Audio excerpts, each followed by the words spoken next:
دودھ پلانے والی عورت کے روزے کے سلسلے میں تفصیل یہ ہے کہ رمضان المبارک کے روزے کی وجہ سے بچے کو تکلیف ہوتی ہو کہ اسے دودھ کی کمی ہو جائے،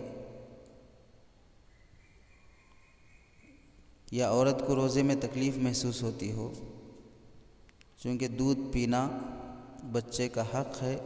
کہ اسے 2 سال تک دودھ پلایا جائے،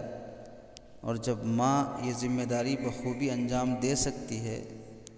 تو ماں پر یہ چیز واجب ہے کہ وہ اپنے بچے کو دودھ پلائے۔ باہر کا دودھ بھی بچے کے لیے سیٹ نہ ہو رہا ہو یا کافی اور مفید نہ ہو رہا ہو، اور کسی داعیہ کا انتظام بھی نہ ہو پا رہا ہو، جیسے آج کل کے معاشرے میں داعیہ کا نظم ایک معیوب بن چکا ہے، تو اس صورت میں روزہ چونکہ اللہ کا حق ہے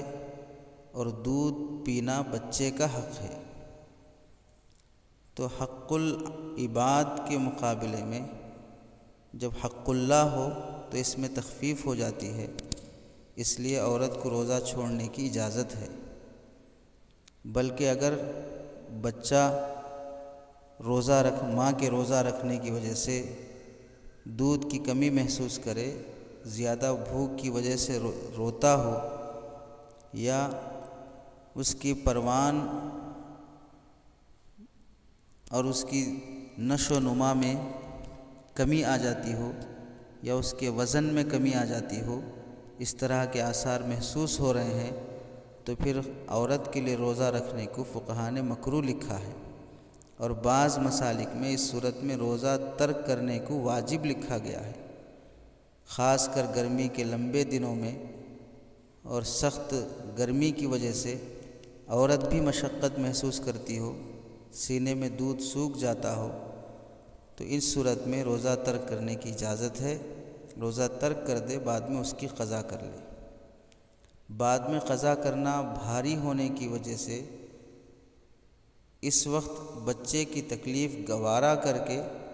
روزہ رکھ لینے پر مصر ہونا کہ ایک ماحول ہے، سب کے ساتھ میں روزہ رکھ لوں گی، بچے کے رونے دھونے کو، اس کی تکلیف کو میں سنبھال لوں گی،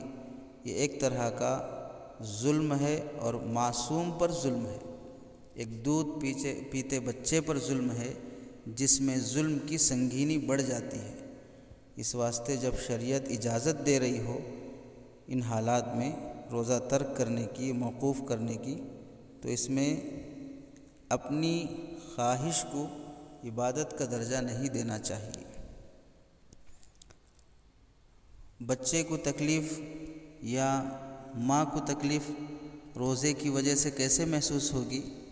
بچے کو تکلیف اس طرح کہ اس کے وزن میں کمی آئے، اس کے نشو و نما میں کمی آئے،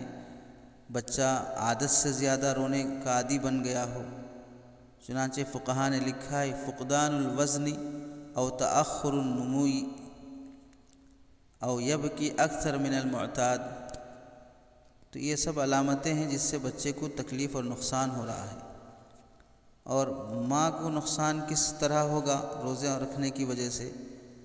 کہ جسم کا پانی سوکھ گیا، سینے میں درد محسوس ہو رہا ہو، پیشاب میں جلن محسوس ہو رہی ہو، چکر بے ہوشی سے محسوس ہو رہی ہو، یہ سب علامتیں ہوتی ہیں کہ روزہ دودھ پلانے کی وجہ سے بھاری لگ رہا ہے، تو روزہ ترک کرنے کی اجازت ہے۔ حدیث پاک میں اللہ کے نبی صلی اللہ علیہ وسلم کا ارشاد ہے ان اللہ وضع عن المسافر الصوم وشطر الصلاة وعن الحبل والمرضع، مسند احمد کی روایت ہے کہ اللہ تعالیٰ نے مسافر پر روزہ اور اسی طرح نماز میں تخفیف فرمائی ہے، حاملہ اور مرضعہ عورت سے بھی اللہ تعالیٰ نے روزے کی تخفیف فرمائی ہے کہ وہ روزہ موقوف کریں اور بعد میں اس کی قضا کر لیں۔ دوسری صورت یہ ہے کہ بچہ ماں کے دودھ پر موقوف نہیں ہے، باہر سے اسے دودھ دیا جا رہا ہے، ڈبے کا دودھ یا بھینس کا دودھ یا کوئی مرضعہ دودھ پلانے والی میسر ہے، یا عورت اس قدر جسمانی اعتبار سے مضبوط اور طاقتور ہے کہ روزہ رکھ کر دودھ پلانے میں اسے مشقت محسوس نہ ہو رہی ہو، دودھ پلانے والی ماں کے لیے بھی وافر غذا فراہم ہو رہی ہو،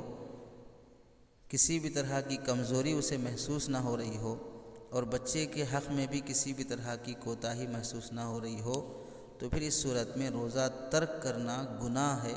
اور روزہ رکھنا واجب ہے، چونکہ شریعت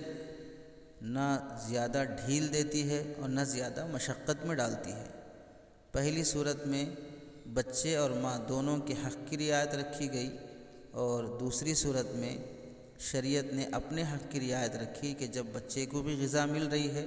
اور ماں کو بھی تکلیف محسوس نہیں ہو رہی ہے تو بلا عذر کے روزہ ترک کرنا جائز نہیں ہے، اور روزہ ترک کرنے کی صورت میں گناہ ہوگا۔ اس لیے اپنی جو بھی کیفیت ہو کسی دیندار ڈاکٹر سے مشورہ لے کر اور کسی تجربہ کار عالم سے مسئلہ پوچھ کر اپنے لیے خود سے کسی فیصلے کا